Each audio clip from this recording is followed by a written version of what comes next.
nimesema leo hapa, watu wa kutoka hapa Mlima Kenya wametuweka mahali ambapo Wakenya hawakuwa wanajua.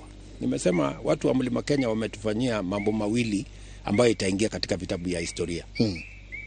Jambo la kwanza, walitusaidia wakawa mstari wa mbele wakati tulikuwa tunatafuta uhuru wa Kenya. Na jambo la pili, katika uchaguzi ambao uliopita, wamekuwa mstari ya mbele kuondoa ukabila katika siasa ya Kenya. Watu hawakuamini ya kwamba, unajua kuna watu wengi walikuwa wananiambia, wewe hakuna vile watu wa mlima wanaweza kupigia kura, watafuata ile Uhuru anasema, mudhamaki sijui nini.